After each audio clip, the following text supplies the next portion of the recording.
السلام علیکم ورحمۃ اللہ وبرکاتہ۔ بسم اللہ والصلاة والسلام علی رسول اللہ نبینا محمد وعلی آلہ واصحابہ ومن والاه واشهد ان لا الہ الا اللہ واشهد ان محمدا رسول اللہ، اما بعد اعوذ باللہ من الشیطان الرجیم، بسم اللہ الرحمن الرحیم، ادعوا ربکم تضرعا وخفیا انہ لا يحب المعتدین۔ رب اشرح لي صدري ويسر لي امري واحلل عقدة من لساني يفقهوا قولي سبحانك لا علم لنا الا ما علمتنا انك انت العليم الحكيم رب زدني علما اللهم صل على محمد وعلى ال محمد كما صليت على ابراهيم وعلى ال ابراهيم انك حميد مجيد اللهم بارك على محمد وعلى ال محمد كما باركت على ابراهيم وعلى ال ابراهيم انك حميد مجيد۔ اسلامی بھائیوں، بزرگوں، نوجوانوں اور پردہ نشین اسلامی ماں اور بہنوں، پارہ نمبر 8 آج آپ نے مکمل سماعت کیا ہے۔ پارہ نمبر 8 کے تعلق سے چند بنیادی باتیں جو اللہ رب العزت نے اس پارے کے اندر ذکر کی ہیں، ان میں سے کچھ چنندہ اور منتخب باتیں آپ کی خدمت میں پیش کرنا ہے۔ سب سے پہلی بات، اللہ رب العزت نے اس بات کا تذکرہ کیا کہ زندگی کے اندر یا دنیا میں کچھ ایسے لوگ ہوتے ہیں کہ اگر ان پر فرشتے بھی نازل ہو جائیں یا مردے بھی ان سے اٹھ کر بات کر لیں تب بھی یہ لوگ ایمان لانے والے نہیں ہیں۔ یعنی دنیا کے اندر کچھ ایسے ہٹ دھرم اور ضدی قسم کے لوگ ہوتے ہیں جو جس موقف پر، جس بات پر ڈٹ جاتے ہیں پھر اس کو چھوڑتے نہیں۔ اللہ نے کہا وَلَوْ أَنَّنَا نَزَّلْنَا إِلَيْهِمُ الْمَلَائِكَةَ وَكَلَّمَهُمُ الْمَوْتَى وَحَشَرْنَا عَلَيْهِمْ كُلَّ شَيْءٍ قُبُلًا مَا كَانُوا لِيُؤْمِنُوا۔ یہ لوگ تب بھی ایمان نہیں لائے کہ مردے بھی ان سے بات کرنے، ساری چیزوں کو اللہ ان کے سامنے اٹھا کر دوبارہ زندہ کر کے کھڑا کر دے، مثال کے لیے، ان کو سمجھانے کے لیے، تب بھی اتنے ڈھیٹ قسم کے لوگ ہوتے ہیں، تب بھی یہ لوگ ایمان لانے والے نہیں ہیں۔ آگے بڑھیں تو اللہ نے حق اور باطل کا معیار ذکر کیا ہے۔ ہمارے یہاں دنیا کے اندر بہت سارے لوگ یہ فیصلہ کرتے ہیں کہ چونکہ ہمارے مسلک میں زیادہ لوگ ہیں یا ہماری جماعت میں زیادہ لوگ ہیں اس لیے ہم حق پر مانے جائیں۔ اللہ کیا کہتے ہیں وَإِن تُطِعْ أَكْثَرَ مَنْ فِي الْأَرْضِ يُضِلُّوكَ عَنْ سَبِيلِ اللَّهِ، کہ اگر آپ زمین پر اکثریت کی بات ماننے لگ جائیں تو اکثریت گمراہوں کی ہے اور یہ سارے گمراہ آپ کو بھی اللہ کے راستے سے گمراہ کریں۔ إِنَّ رَبَّكَ هُوَ أَعْلَمُ مَنْ يَضِلُّ عَنْ سَبِيلِهِ وَهُوَ أَعْلَمُ بِالْمُهْتَدِينَ۔ ہدایت کی جو ذمہ داری ہے وہ اللہ رب العالمین کے پاس ہے۔ اللہ جس کو چاہتا ہدایت دیتا ہے اور جس کو چاہتا ہدایت سے محروم کر دیتا ہے۔ پھر آگے بڑھیں تو اللہ نے اس بات کا تذکرہ کیا ہے کہ جو کچھ تم کھانا کھاتے ہو اس کو کھاؤ تو اللہ کا نام لے کر فَكُلُوا مِمَّا ذُكِرَ اسْمُ اللَّهِ عَلَيْهِ إِن كُنتُم بِآيَاتِهِ مُؤْمِنِينَ۔ جس جانور پر اللہ کا نام لے لیا جائے، اللہ کا نام لے کر ذبح کیا جائے اس کو کھاؤ، اور جب کھانا کھاؤ تو اللہ کا نام لے کر کے کھاؤ۔ پیارے نبی صلی اللہ علیہ وسلم نے حدیث کے اندر بیان کیا، بندہ گھر میں داخل ہوتا ہے، بسم اللہ کہتا ہے، پھر کھانا کھاتا ہے تب بسم اللہ کہتا ہے، تو شیطان جو ہے وہ اپنے چیلوں کو کہتا ہے لا مبیت لکم ولا عشاء، دیکھو اس گھر میں نہ تمہیں کھانا ملے گا نہ رات گزارنے کی جگہ ملے گی۔ لیکن جب بندہ گھر میں داخل نہیں ہوتا ہے، گھر میں جب داخل ہوتا ہے اور بسم اللہ نہیں کہتا ہے، کھانا کھاتا ہے تب بسم اللہ نہیں کہتا ہے، تو شیطان اپنے چیلوں سے کہتا ہے ادرکتم المبیت والعشاء، مبارک ہو تمہیں رات گزارنے کی جگہ بھی مل گئی ہے اور رات کا کھانا بھی مل گیا ہے۔ اسی لیے جب بھی کوئی اچھا کام کریں، بہتر کام کریں، نیک کام کریں تو اللہ رب العزت کا نام لے لیا کریں۔ اسی لیے بچپن میں ہم بچے کو جو باتیں سکھاتے ہیں اور جو ہمارے یہاں نصاب میں کتابیں داخل ہوتی ہیں، جب اسلام بچے پڑھتے ہیں اس کے اندر کیا اللہ کا نام برکت والا، وہ بڑی رحمت والا، اس طریقے کے جملے ہیں۔ اور پیارے نبی صلی اللہ علیہ وسلم کا معمول تھا اللہ کے نام سے ہر اچھے کام کو شروع کیا کرتے تھے۔ اللہ کا کے نام میں برکت ہے۔ آپ جب کسی کام کو اللہ کے نام سے شروع کریں گے تو اللہ رب العزت کی طرف سے اس کے اندر برکت داخل کر دی جائے گی اور آپ کا وہ کام انشاءاللہ سکون کے ساتھ، خیریت کے ساتھ اپنے اختتام کو پہنچے گا۔ پھر آگے بڑھیں تو اللہ نے قیامت کے دن کا تذکرہ کیا ہے، اور قیامت کے دن جو مکالمہ ہوگا جناتوں اور انسانوں کے درمیان۔ بہت سارے انسان یہ سمجھتے ہیں کہ جنات کو غیب کا علم آتا ہے، یہ غلط بات ہے. کسی کو بھی غیب کا علم نہیں ہے, کسی کو بھی غیب. آج دیکھیں بہت سارے لوگ جناتوں کی عبادت بھی کرتے ہیں, جناتوں سے بہت ساری ایسی چیزیں لیتے ہیں جو جناتوں ان کے تعلق سے ایسے عقیدے رکھتے ہیں کہ جو عقیدہ غلط ہوتا ہے. اس قسم کے لوگوں کو اللہ قیامت کے دن جمع کرے گا, جناتوں سے بھی سوال کرے گا, انسانوں سے بھی سوال کرے گا, اور دونوں کی گمراہی کو سامنے رکھ کر کے اللہ کہیں گے الم یأتکم رسل منکم یقصون علیکم آیاتی وینذرونکم لقاء یومکم ھذا, کیا تمہارے پاس ہمارے رسول نہیں آئے جو ہماری باتیں تم کو بتاتے, قیامت کے دن سے ڈراتے, ہم سے ملاقات سے ڈراتے؟ قالوا شہیدنا علی انفسنا, تو لوگ کہیں گے کہ اللہ ہاں بالکل آئے, ہم گواہ ہیں اس بات پر, لیکن کیا ہوا, دنیا کی زندگی میں ہم کو دھوکے میں ڈال کر رکھا اور ہم دنیا سے کافر بن کر گیا. تو جنات کو غیب کا علم نہیں ہوتا ہے, کہ جنات کے تعلق سے جو ہمارے ہاں غلط عقیدے ہیں ان تمام چیزوں سے ہمیں دور رہنا چاہیے. پھر آگے بڑھیں تو کھیتی وغیرہ کا تذکرہ کیا اللہ نے. دیکھیں مشرکین مکہ کے یہاں جو کھیتی باڑی وہ کرتے تھے, غلہ اناج جو اگاتے تھے, تو جب کھیتی اناج غلہ کاٹ کر لاتے تھے تو اس میں دو حصے کرتے تھے. ایک حصہ جو ہے اللہ کے نام پر رکھتے تھے, اور ایک حصہ جو ہے اللہ کے شرکا پارٹنر کی, جن کو ان لوگوں نے اللہ کا ساتھی اور شریک بنا کر رکھا تھا, اس کے لیے. مکہ والوں کے یہاں مکہ کے اندر کتنے بت تھے؟ 360 بت. اس میں کچھ بڑے بڑے بت ہیں جن کے نام کیا ہیں؟ لات, منات, عزا, ہبل. یہ 4-5 بڑے بڑے بت تھے. تو اپنے بتوں کے نام پر کچھ ایک حصہ مقرر کرتے تھے, ایک حصہ اللہ کے نام پر مقرر کرتے تھے. اچھا, اللہ والا حصہ یہ لوگ معبودوں والے حصے میں شامل کر لیتے تھے, لیکن معبودوں والا حصہ جو ہے, یعنی بتوں والا جو حصہ ہے, وہ اللہ والے حصے میں شامل نہیں کرتے تھے. کیا کہتے تھے کہ اللہ کو تو کسی چیز کی ضرورت ہی نہیں. وَجَعَلُوا لِلَّهِ مِمَّا ذَرَأَ مِنَ الْحَرْثِ وَالْأَنْعَامِ نَصِيبًا فَقَالُوا هَذَا لِلَّهِ بِزَعْمِهِمْ وَهَذَا لِشُرَكَائِهِمْ فَمَا كَانَ لِشُرَكَائِهِمْ فَلَا يَصِلُ إِلَى اللَّهِ وَمَا كَانَ لِلَّهِ فَهُوَ يَصِلُ إِلَى شُرَكَائِهِمْ. جو بتوں والا حصہ ہوتا تھا اس کو اللہ کے حصے میں نہیں ملاتے تھے, اور اللہ والا حصہ بتوں میں ملا دیتے تھے, اور کہتے تھے کہ اللہ تو غنی ہے, اللہ کو کسی چیز کی ضرورت نہیں ہے. تو ایک طرف تو اللہ کو غنی کہہ رہے ہو, گویا کہ اپنے بتوں کو جن کی تم عبادت کرتے ہو ان کو تم معذور کہہ رہے ہو, یعنی ان کو گویا کی ضرورت ہے, لیکن اس کے باوجود اتنی عقل ماری گئی ہے کہ انہی بتوں کی عبادت کرتے ہیں جن کے تعلق سے ایک طرف تو ان کا یہ اعلان ہے کہ یہ غنی نہیں ہے بلکہ یہ محتاج. پھر آگے بڑھے تو اللہ رب العزت نے آگے جانوروں کا تذکرہ کیا, اور اس سے پہلے پھلوں وغیرہ کا تذکرہ کیا ہے کہ مختلف قسم کے پھل اللہ نے دنیا کے اندر پیدا کیے ہیں. کچھ پھلوں کا نام لیا جیسے انار ہے, کھجور ہے, اور دیگر پھلوں کا اللہ نے نام لیا.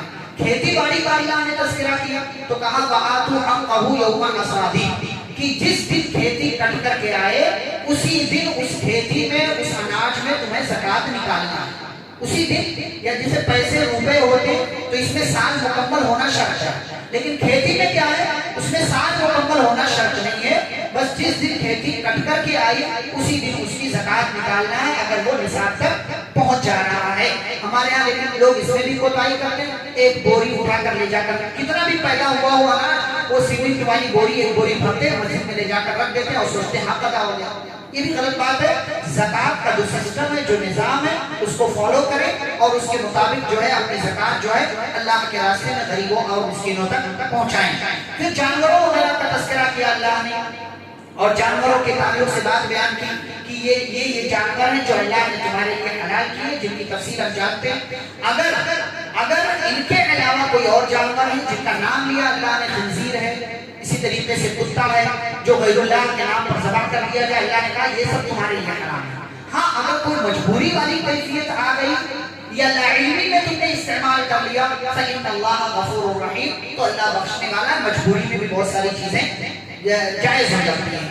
آگے بڑھیں تو اللہ نے آیت نمبر 151 سے لے کر کے جو سورۃ الانعام کی آیتیں ہیں 153 تک 10 بڑی بڑی چیزوں کا تذکرہ کیا.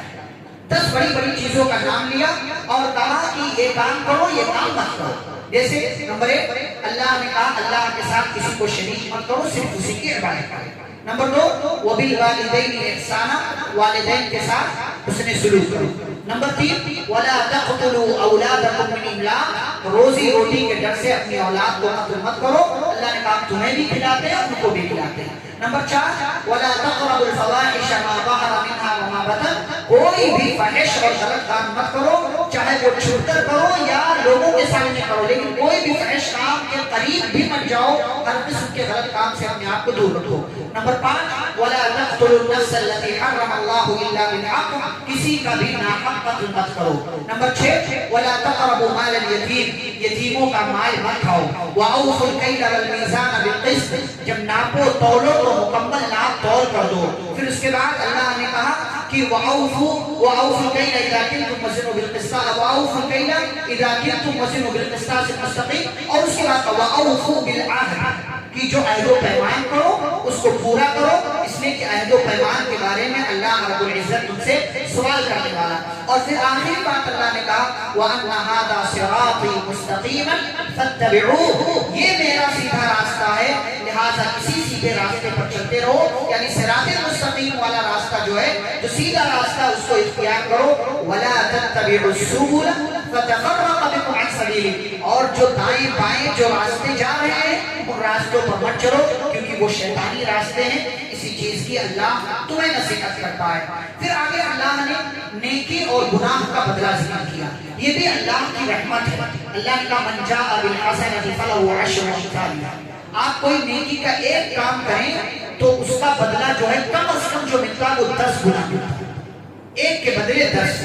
ومن جاء بالسیئۃ فلا یجزا الا مثلها، اگر آپ کوئی غلط کام کریں تو صرف اس کا بدلہ اسی کے جیسا، یعنی ایک کے بدلے ایک، یہ اللہ کی رحمت ہے۔ اور پیارے نبی صلی اللہ علیہ وسلم نے ایک حدیث کے اندر بیان کیا بندہ اگر کسی نیک کام کا ارادہ کرتا ہے اور پھر اس کو کسی وجہ سے پورا نہیں کرتا تب بھی اس کو ایک نیکی مل جاتی ہے، کیونکہ اس نے اچھی نیت کر لی تھی۔ اور بندہ اگر کسی غلط کام کا ارادہ کر لے اور اس کو کسی وجہ سے پورا نہ کر سکے تو اللہ رب العزت اس کو کوئی گناہ نہیں دیتا، لیکن اگر وہ کر لے تو اس کو گناہ سے کتنا ملتا ہے؟ ایک کے بدلے ایک، یہ اللہ کی رحمت ہے۔ اور نیکی والے میں بھی دیکھیں کیا سسٹم اللہ نے بنایا ہے کہ ایک کے بدلے 10، 10 کے بدلے جتنا اوپر اللہ دینا چاہے دے سکتا ہے۔ 700 تک تو مثال دی گئی، اور اس کے اوپر واللہ یضاعف لمن یشاء، جتنا بڑھا کر اللہ دینا چاہے اتنا دے سکتا ہے، اس کے ہاتھ میں جس بندے سے خوش ہو جائے اس بندے کو مالا مال کر لے۔ تو یہ نیکی اور گناہ کا سسٹم ہے، یہ اللہ کی رحمت ہے، یہ اللہ کی مہربانی ہے کہ ہم ایک نیکی کریں اس کا بدلہ بڑا چڑھا کر دیتا ہے، لیکن اگر کوئی گناہ کا ایک کام کریں تو اس کے بدلے صرف اسی جیسا ایک گناہ ہمارے کھاتے میں لکھا جاتا ہے۔ پھر اللہ نے کہا مومن کی زندگی کس کے لیے؟ قل ان صلاتي ونسكي ومحياي ومماتي لله رب العالمین، ہماری زندگی کا ایک ایک کام صرف اللہ کے لیے ہونا چاہیے۔ اگر ہمارے دماغ میں یہ خیال آ گیا کہ ہمارا جینا ہمارا مرنا یہ صرف اللہ رب العالمین کے لیے ہے تو ہم بہت سارے ٹائم ایسا ہوگا کہ اپنے آپ کو غلط چیزوں سے بچا لیں گے۔ اگر ہمارے دماغ میں یہ بات ہے کہ میرا یہ کام جو میں کروں کس کے لیے؟ اللہ کے لیے، تو کیا یہ غلط کام اللہ کو پسند ہے؟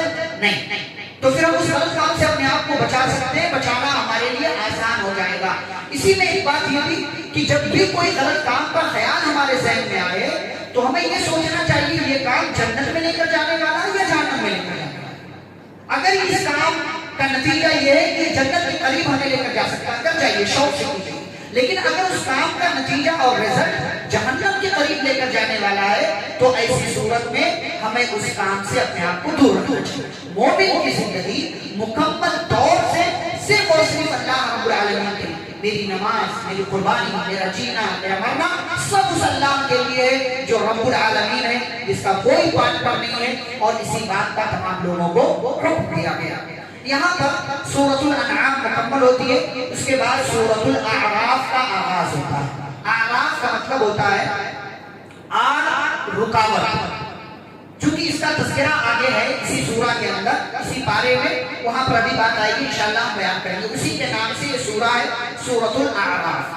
اس کی ابتدا میں، سورہ کی ابتدا میں اللہ نے انسانوں کی تخلیق کا تذکرہ کیا، ابلیس کا انکار، ابلیس نے جو سجدے سے انکار کیا اس کا تذکرہ کیا۔ اور اچھا یہاں پر اس واقعے کے تعلق سے دو باتیں ہیں۔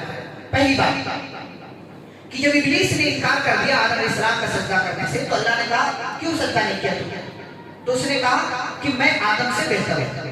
تو نے مجھے آگ سے پیدا کیا اور آگ مٹی سے، اور وہ آدم کو مٹی سے پیدا کیا ہے، میں بہتر ہوں آدم۔ اس نے اپنی دلیل دی، جیسے ہمارے یہاں بہت سارے لوگ اپنی اپنی دلیلیں دیتے ہیں جو سمجھ میں آتا ان کو۔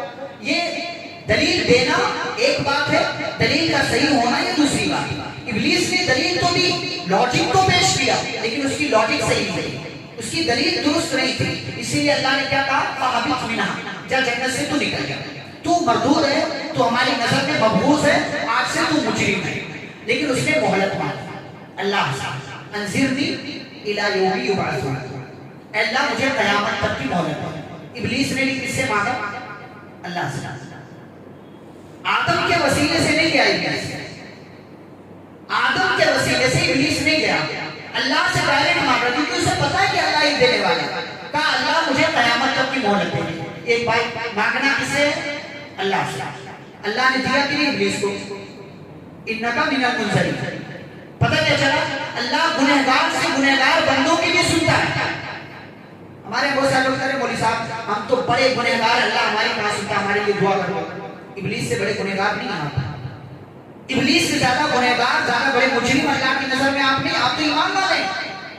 اللہ سے دعا مانگے، اللہ آپ کی دعا کو قبول کرے گا۔ تو اللہ نے اس ریکویسٹ کو قبول کیا، قیامت تک زندہ رہنے کی اس کو مہلت دی۔ اچھا اس کے بعد اس نے ایک وعدہ کیا، اس وعدے میں ایک بڑا اہم پوائنٹ ہے، اس نے اللہ سے کیا کہا، فَبِمَا أَغْوَيْتَنِي لَأَقْعُدَنَّ لَهُمْ صِرَاطَكَ الْمُسْتَقِيمَ۔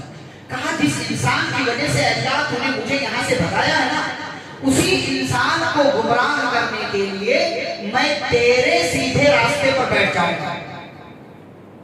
کیا کہا؟ وہ ڈائریکٹ یہ بھی کہہ سکتا تھا کہ اے اللہ ان کو گمراہ کرنے کے لیے میں سیدھے راستے پر بیٹھ جاؤں گا، لیکن اس کو پتا تھا کہ ہر راستہ جو ہے وہ ہر سیدھا راستہ جو وہ رب کا راستہ نہیں ہوتا۔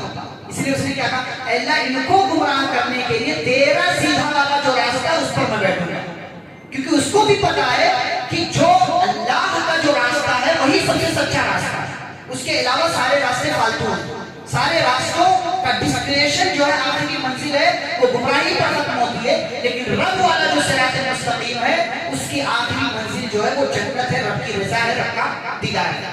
اچھا اس کے بعد اس نے مثال بھی دی کہ میں آگے سے آؤں گا، پیچھے سے آؤں گا، دائیں سے آؤں گا، بائیں سے آؤں گا، اور اے اللہ تو اپنے اکثر بندوں کو ناشکرا پائے گا، تو پائے گا کہ یہ تیری عبادت نہیں کریں گے۔ پتہ یہ چلا شیطان کو بھی معلوم ہے کہ دنیا میں اکثر لوگ جو ہے وہ ناشکرے ہیں، اکثر لوگ گمراہ ہیں، اللہ کی بات ماننے والے محض تھوڑے لوگ۔ اس واقعے میں ایک دوسری بات، آدم علیہ السلام جنت میں رہ رہے ہیں، ابلیس بھی وہیں پر ہے۔ آدم علیہ السلام جنت میں ہے، اللہ نے کیا کہا، جو چاہو کھاؤ، صرف یہ درخت ہے اس کا پھل مت کھاؤ۔ وہ درخت کون سا ہے اللہ کو معلوم ہے۔ اللہ نے ایک درخت کا پھل کھانے سے منع کیا۔ آدم علیہ السلام، حوا علیہ السلام، ان کی بیوی دونوں جنت کے اندر ہیں اور جنت کی زندگی میں مزے لے رہے ہیں۔ ابلیس نے وہیں سے ورگلانے کا، پھسلانے کا کام شروع کیا۔ آدم اور حوا کے پاس آیا اور کیا کہتا ہے، جانتے ہو تمہارے رب نے اس درخت کا پھل کھانے سے کیوں منع کیا؟ کیوں منع کیا؟ کہا دو وجہ۔ اس درخت کا جو پھل کھا لیتا ہے نا، اس کو دو میں سے ایک فائدہ ضرور ہوتا ہے۔ کیا؟ الا ان تکونا ملکین او تکونا من الخالدین، یا تو اس درخت کا پھل کھا کر تم دونوں فرشتے بن جاؤ گے، یا تم دونوں کو ہمیشہ والی زندگی مل جائے گی۔ فرشتے بن جاؤ گے تو مطلب ہمیشہ یہی رہو گے، جنت میں آنا جانا سب لگا رہے گا، اور ہمیشہ والی زندگی مل جائے گی۔ اس سے زیادہ انسان کی خواہش کیا ہے کہ ہمیشہ زندہ رہو، موت تو کسی کو بھی پسند نہیں۔ تو یہ دو فائدے اس نے بیان کیے اپنی طرف سے کر کے، کہا کہ یا تو فرشتے بن جاؤ گے یا تو ہمیشہ والی زندگی بن جائے گی۔ اور جانتے کیا کہا، وَقَاسَمَهُمَا إِنِّي لَكُمَا لَمِنَ النَّاصِحِينَ، قسم کھا کھا کر کہہ رہا ہے کہ میں تم دونوں کا خیر خواہ ہوں، میری بات کو غلط مت سمجھ۔ آج ہمارے دائیں بائیں بہت سارے ایسے چاپلوس قسم کے لوگ ہوتے ہیں، ہاں میں تو تیرا پکا والا دوست ہوں، میری یہ بات مان لے، لیکن کہاں لے جاتے ہو؟ جہنم والے راستے۔ ارے گھر لے چلتا ہے، ہوتا ہے ارے میں دیکھ لوں گا، تیرے ابا کچھ نہیں بولے، میں پیچھے سے آ جاؤں گا، گواہی دے دوں گا کہ تو میرے ساتھ تھا، ہم لوگ کہیں رکے تھے، کر لے گا شیطان لاجک، ان ساری چیزیں برگلانا پھسلانا، دو وجہ بیان کیا اور قسم بھی کھایا۔ پھر کیا ہوا، فَدَلَّاهُمَا بِغُرُورٍ، موسیٰ اور حوا دونوں دھوکے ہیں. ایک غلط فہمی. ہمارے یہاں بہت سارے لوگ کہتے ہیں نا کہ عورت کی چال بازی وہیں سے شروع ہوئی اور حوا کی وجہ سے آدم نے پھل کھایا. حوا کی وجہ سے آدم نے پھل کھایا. پہلے حوا نے کھایا اور اس کے بعد آدم نے کھایا. یا حوا کے کہنے کی وجہ سے ان دونوں نے پھل کھایا. کہتے ہیں عورت نے وہیں سے سارا کام کرنا شروع کیا. یہ غلط بات ہے. اللہ نے نبی صلی اللہ علیہ وسلم نے کہیں یہ ذکر نہیں کیا کہ پہلے حوا نے کھایا یا حوا کے کہنے کی وجہ سے. اللہ نے فَدَلَّاهُمَا بِغُرُورٍ. یہ دونوں شیطان کے دھوکے میں آ گئے اور دو میں سے ایک فائدہ ملے گا تو چلو بھائی درخت کا پھل کھا لیتے ہیں. اللہ تو معاف کرنے والا ہے. ہمارے جیسے بہت سارے لوگ گناہ کرتے ہیں, ارے چلو کر لو اللہ تو معاف کرنے والا ہے. کھا لیا. کھاتے ہی کیا ہوا؟ بدن لہما سواتہما. بدن پر جو بھی کپڑا تھا سب گر گیا. جسم پر ایک کپڑے کا ایک ٹکڑا بھی باقی نہیں رہا. وَطَفِقَا يَخْصِفَانِ عَلَيْهِمَا مِنْ وَرَقِ الْجَنَّةِ. جنت کے پتے جو درخت کے پتے تھے اس کو توڑ کر کے اپنے آپ کو, اپنی عزت کو, اپنی شرمگاہ کو چھپانے لگے. وَنَادَاهُمَا رَبُّهُمَا. تب رب کی آواز آئی, آدم حوا أَلَمْ أَقُلْ لَكُمَا أَلَمْ أَنْهَاكُمَا رَبُّكُمَا عَنْ هَذِهِ الشَّجَرَةِ. کیا تمہارے رب نے اس درخت کے قریب آنے سے منع نہیں کیا تھا؟ کیا تم دونوں سے اللہ نے, تمہارے رب نے یہ نہیں کہا تھا کہ شیطان تمہارا کھلا ہوا دشمن ہے؟ کیا یہ نہیں کہا تھا؟ آدم اور حوا پشیمان ہوئے, ان کو افسوس ہوا اور ان لوگوں نے اللہ کی طرف سے انہیں دعا ملی.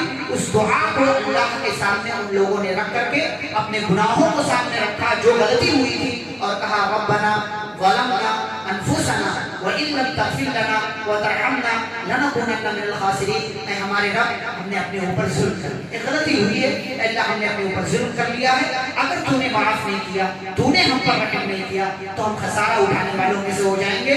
یہ شیطان اور انسان میں فرق ہے کہ شیطان نے غلطی کی اور اس پر ڈٹا رہا, توبہ نہیں کیا بلکہ اللہ سے قیامت تک کی مہلت مانگی اور جرأت نکلی کہ رب کے سامنے ہی کہتا ہے کہ میں تیرے بندوں کو گمراہ کروں گا تیرے سیدھے راستے سے. اور انسان غلطی ہوئی, احساس ہوا, اللہ سے توبہ کر لیا کیونکہ اس کو پتا ہے کہ میرا رب معاف کرنے والا ہے. تو انسان بنے, شیطان والی زندگی نہ گزارے. غلطی ہو جائے, آپ نے جو بھی غلطیاں کی ہیں رب سے معافی مانگیں, رب آپ کے گناہوں کو معاف کر دے گا.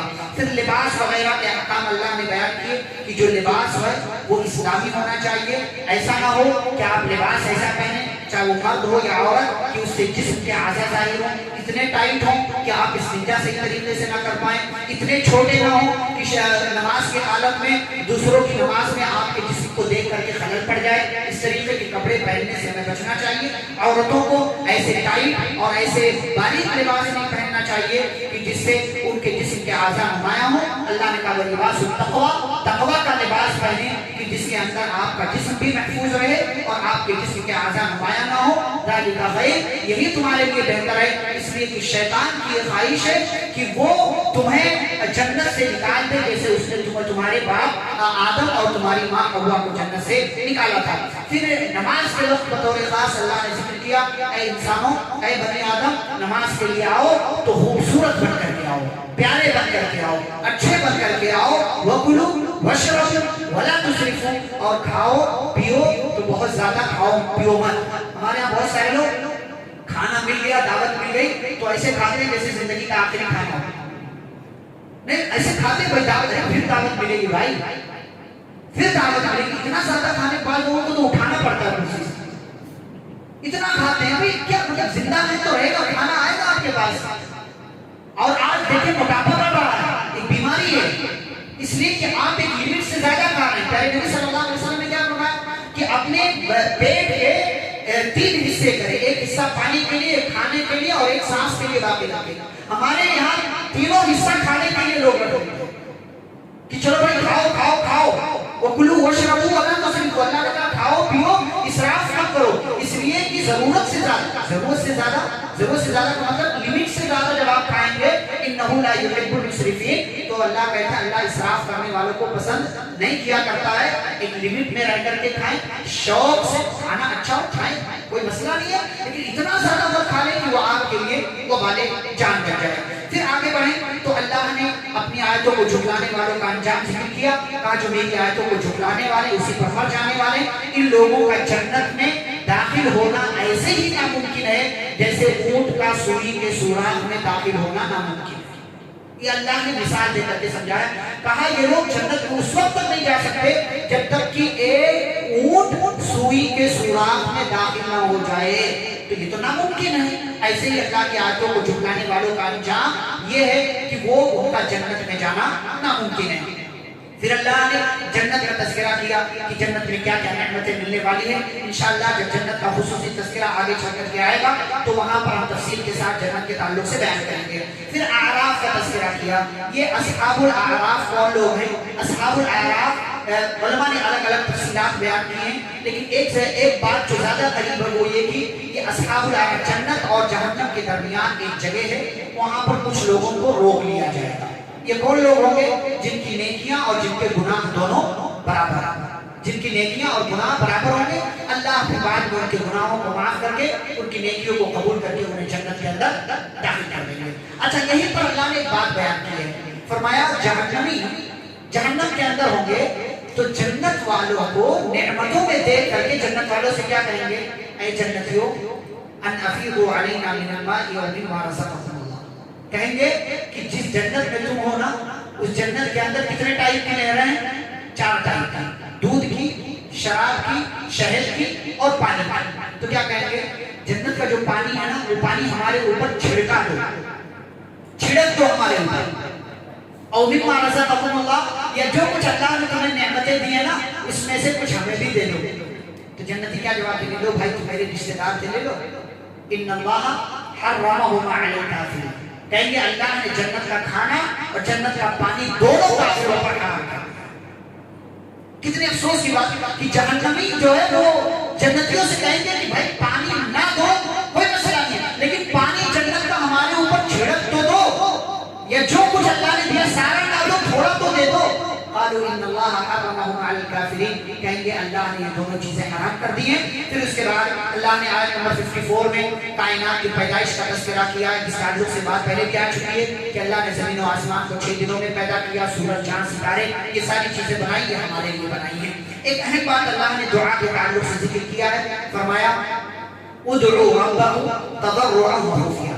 اپنے رب سے دعا مانگے تو اپنے رب سے خشوع اور خضوع کے ساتھ، گریہ وزاری، رو رو کر اور چھپکے چھپکے دعائیں مانگا کریں. چھپکے چھپکے دعائیں مانگا کریں، رو رو کر. اور بطور خاص رات میں کبھی نیند کھلے تو اٹھیں، ہاتھوں کو اٹھائیں رب کے سامنے، اپنے گناہوں کو سامنے رکھ کر کے روئیں اللہ سے، چھپکے چھپکے رب کو پکاریں اور رب آپ کی پکار کو سنے گا، آپ کی دعا کو قبول کرے گا. انشاءاللہ کسی موقع سے جمعہ میں یا کسی اور موقع سے اسی رمضان میں دعا کے تعلق سے خصوصی طور پر آپ کے سامنے کچھ باتیں بیان کی جائیں گی، اس لیے کہ دعاؤں کے تعلق سے ہمارے ہاں بہت ساری کوتاہیاں ہیں، بہت ساری کوتاہیاں ہیں، بہت ساری کمیاں ہیں. دعا مانگنا ہمیں نہیں آتا، دعا کا طریقہ کیا ہے ان ساری چیزوں کو ہم نہیں جانتے، اسی لیے دعا کے تعلق سے کوتاہی ہوتی ہے. حالانکہ دعا یہ بہت بڑی عبادت ہے، بلکہ عبادت کا مغز ہے، نچوڑ ہے. اس لیے ہمیں دعاؤں کے تعلق سے جانکاری ہونا چاہیے. اور آخری بات کہ اس پارے کے اخیر میں اللہ نے بہت سارے انبیاء کرام کی دعوت کا تذکرہ کیا ہے.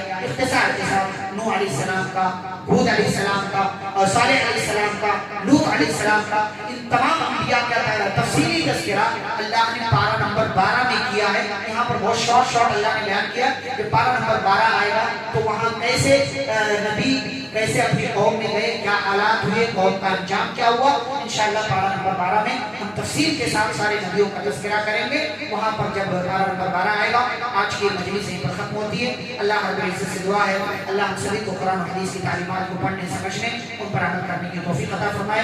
آمین. وصلی اللہ علی النبی الکریم. ربنا تقبل منا انک انت السمیع العلیم. سبحانک اللہم وبحمدک، اشہد ان لا الہ الا انت، استغفرک واتوب الیک. السلام علیکم ورحمۃ اللہ وبرکاتہ.